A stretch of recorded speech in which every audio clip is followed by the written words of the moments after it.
সম্মানিত দর্শক, আগামী মার্চ মাসের মাঝামাঝি সময়ে মার্কিন president mister Donald Trump Delhi সফরে আসবেন। মূলত তার এই সফরটি এগিয়ে আনা হয়েছে। প্রথমে যেভাবে আশা করা হয়েছিল, সেক্ষেত্রে মনে করা হতো যে তিনি হয়তো এপ্রিল মাসের প্রথম সপ্তাহে দিল্লি আসবেন, কিন্তু তড়িঘড়ি করে তিনি তার যে সফরসূচি এটি তিনি এগিয়ে এনেছেন এবং মার্চ মাসের মাঝামাঝি সময়টিতে, যখন পবিত্র মাহে রামাদান উপলক্ষে সারা দুনিয়ার মুসলমানরা সময়টিকে উদযাপন করবেন ভাব গাম্ভীর্যময় পরিবেশে, ঠিক সেই সময়টিতে তিনি মধ্যপ্রাচ্য সফর করবেন এবং ভারত সফর করবেন।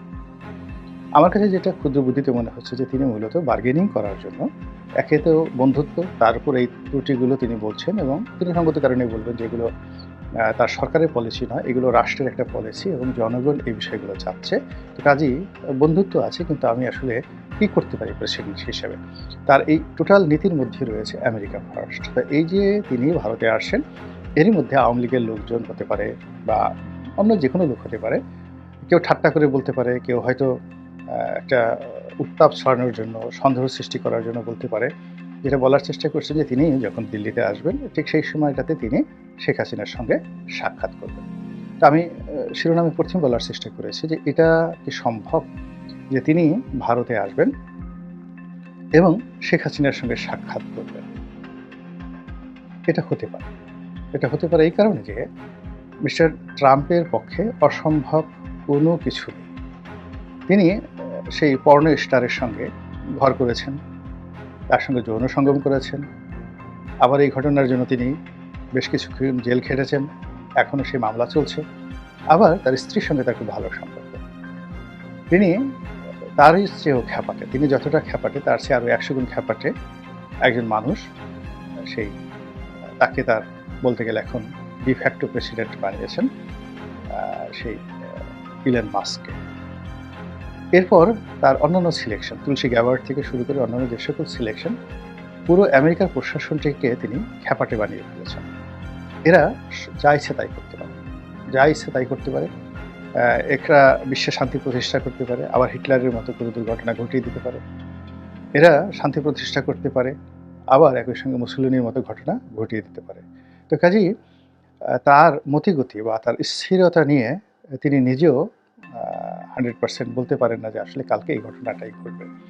তো কাজেই তিনি যেভাবে বাংলাদেশ নিয়ে কথা বলছেন, তার নির্বাচনের আগের থেকেই যেভাবে টুইট দিচ্ছেন এবং যেভাবে এদেশের সংখ্যালঘু, এদেশের হিন্দুত্ববাদ, এদেশে মার্কিন বিনিয়োগ এবং একই সঙ্গে $29 মিলিয়ন যে অনুদান, এগুলো নিয়ে যে কথাবার্তা বলছেন, ডক্টর ইউনূস সম্পর্কে তিনি ব্যক্তিগতভাবে ওয়াকিবহাল, তার আমেরিকাতে বিনিয়োগ সম্পর্কে তিনি জানেন, বাংলাদেশে তার অবস্থান জানেন, সব মিলিয়ে তিনি বাংলাদেশ সম্পর্কে যতটা উৎসাহ উদ্দীপনা প্রকাশ করেছেন, এশিয়ার কোনো দেশ, এমনকি চীনকে নিয়েও তিনি এখনো পর্যন্ত এত কথা বলেন।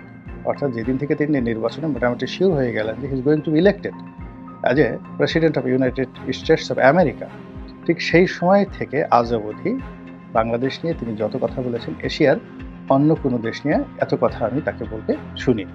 আমেরিকা নিয়ে বলেছেন, তার বাইরে বাংলাদেশ নিয়ে কথা বলেছেন, টুইট করেছেন।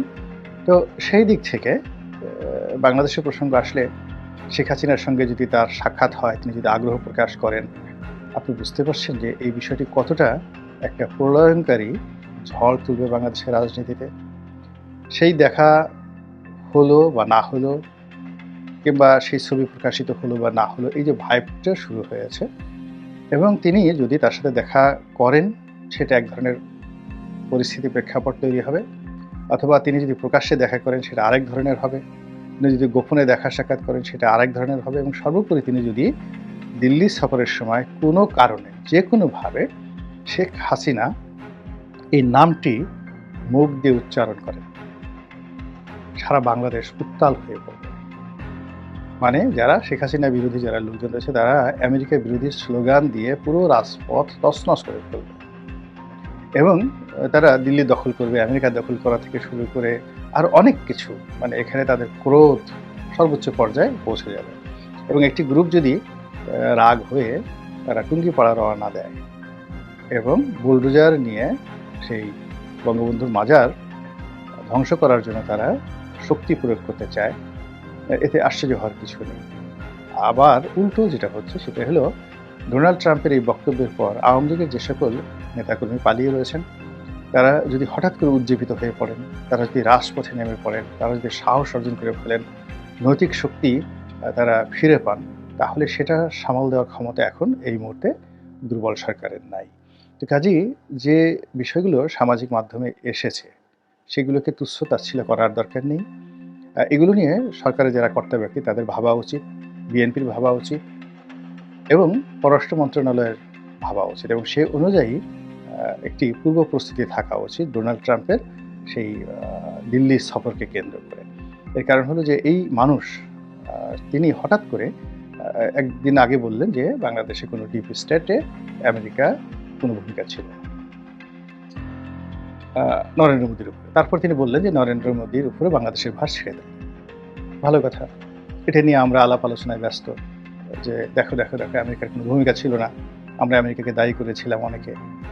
দ্বিতীয়ত তিনি বাংলাদেশের বিষয়টি নরেন্দ্র মোদীর উপর ছেড়ে দিয়েছেন, এটি কি তিনি ঠাট্টা করে বলেছেন না কি কোনো কিছু মিন করেছেন, এগুলো নিয়েও আমরা বিতর্কে করেছিলাম। তো এরই মধ্যে হঠাৎ করে তিনি একেবারে স্পেসিফিক বাংলাদেশের নাম করে সেই $29 মিলিয়ন দেওয়া হয়েছে, আবার সেটি কোন কোম্পানিকে দেওয়া হয়েছে, কোন এনজিওকে দেওয়া হয়েছে, তাদের ছবি কিভাবে কোন ম্যাগাজিনে আসবে, যে সময় ব্যয় করে মার্কিন যুক্তরাষ্ট্রের প্রেসিডেন্ট বাংলাদেশকে নিয়ে কটূক্তি করেছেন, রাজনীতি নিয়ে কটূক্তি করেছেন এবং এদেশে যারা এই 2 জনের নাম সর্বস্ব একটি প্রতিষ্ঠান এত বিশাল অঙ্কের 350 কোটি টাকার মার্কিন ডোনেশন পেয়েছে, তাদেরকে নিয়ে যে ঠাট্টা এবং মশকরা করেছেন, এটা আমরা কল্পনা করতে পারিনি যে একদিন আগে যে তিনি এই কথা বলতে পারেন। কাজেই তিনি হঠাৎ করে যদি আবার বাংলাদেশ নিয়ে বিস্ফোরক কোনো মন্তব্য করে বসেন আর যাকে বলা হয় শেখ হাসিনার নাম উচ্চারণ করেন, তার সঙ্গে দেখা করেন বা তাকে আহ্বান করেন দেখা করার জন্য, এনি মিনস এটি তার দ্বারা সম্ভব। কেন সম্ভব? এটা হয়তো অনেকেই জানেন যে তিনি খুবই ঈর্ষাপরায়ণ, প্রতিহিংসাপরায়ণ, খোঁটা দিয়ে কথা বলেন এবং সেই দিক থেকে হিলারি ক্লিন্টনের সঙ্গে তার যে খারাপ সম্পর্ক, এটি কিন্তু জো বাইডেনের চেয়ে 100 গুণ খারাপ সম্পর্ক হিলারি ক্লিন্টন। এবং হিলারি ক্লিন্টনের সঙ্গে যেহেতু ডক্টর মোহাম্মদ ইউনূসের ব্যক্তিগত বন্ধুত্ব, বিল ক্লিন্টনের সাথে বন্ধুত্ব, কাজেই বাংলাদেশের বিষয়টি তার নিকট অন্য যে কোনো বিষয়ের চাইতে তাকে চোখ টাটাচ্ছে, তার গলা চুলকাচ্ছে এবং তার মনের মধ্যে কেমন কেমন যেন করছে। ফলে তিনি বাংলাদেশ নিয়ে কথা বলতে থাকবেন, আর যতই তিনি কথা বলবেন ততই আমরা অনেকেই বিপদ বিপত্তির মধ্যে পড়ে যাব।